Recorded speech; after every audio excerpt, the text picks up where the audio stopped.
Take these two nuts off so we can get the bar and the chain off. And then we're going to take the air compressor and blow this all out, clean this out. See all that? See all this?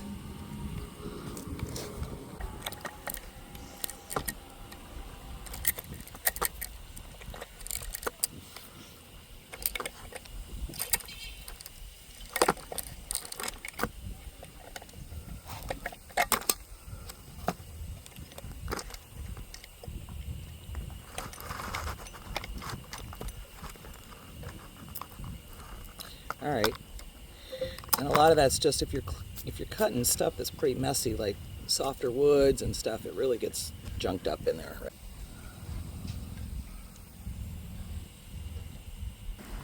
I'm going to dig some of this stuff out before I blow with my screwdriver.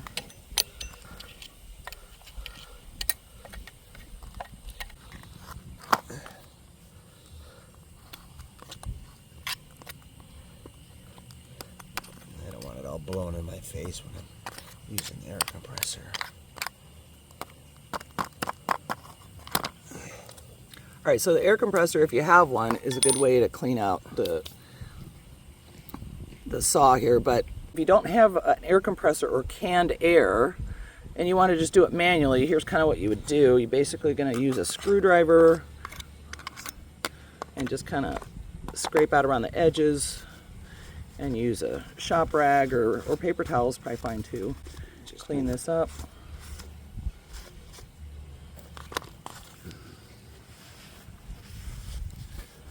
And you can even run your screwdriver down this. All right, like so. You definitely want to clean that because that's where the chain goes.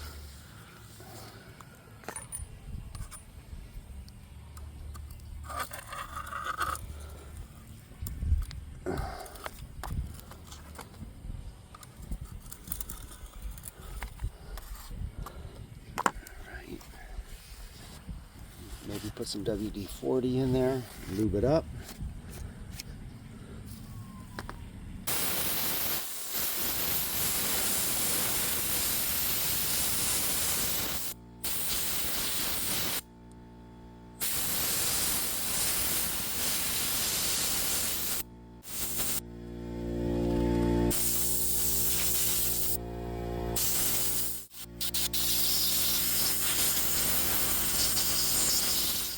All right, so this gets a little messy when you're using the blower. So you want to make sure you either wear goggles.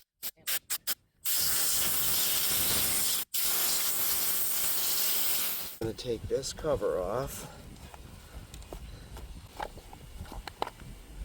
And then just pull the air filter off. And then maybe just brush this off with the rag and clean it off if you don't have the air compressor. It cleans up pretty easily.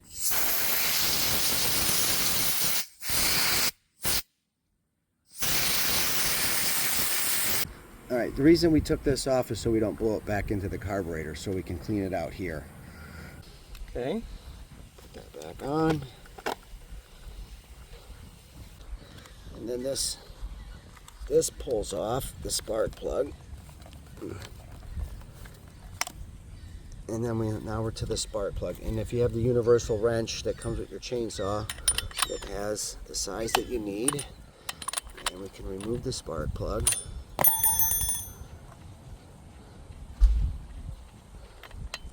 And get any carbon off of there. And then hopefully even replace it if we need to. Yeah, hopefully it just cleans up and it runs good. If not, then you just maybe go replace the spark plug. Yeah. And you said you might want to make sure you take the spark plug with you to the store to make sure you get the same one, right? Yeah, so it's the same length. Okay.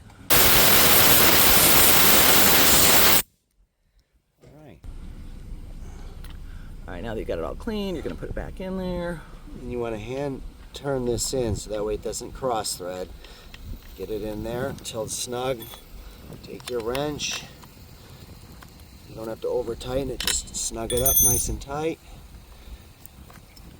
Put this back on. It's a little boot that locks in, kind of protects that from getting dirt inside of it.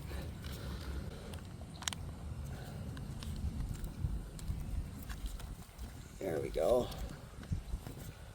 Got it. Just kind of got to work it a little bit. This clips up under here.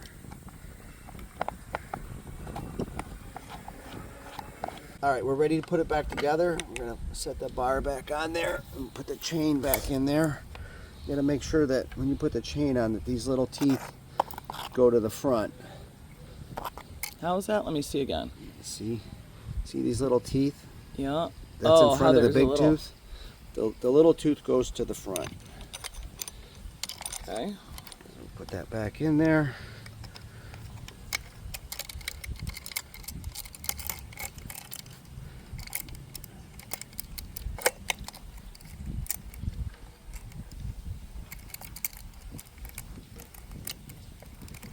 Once you get it on the end like that, we can slide the bar forward. Now we have to get the chain lined up with the track on the bar. A little slot on top. Get it in there. There we go.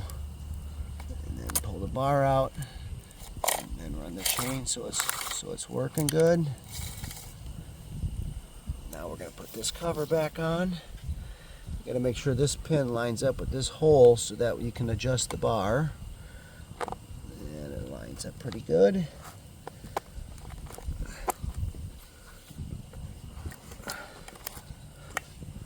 Put the nuts back on.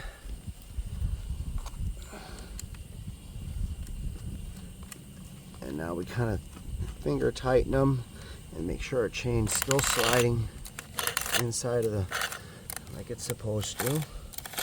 And it's not. But our chain came out, so we're gonna have to take it back off.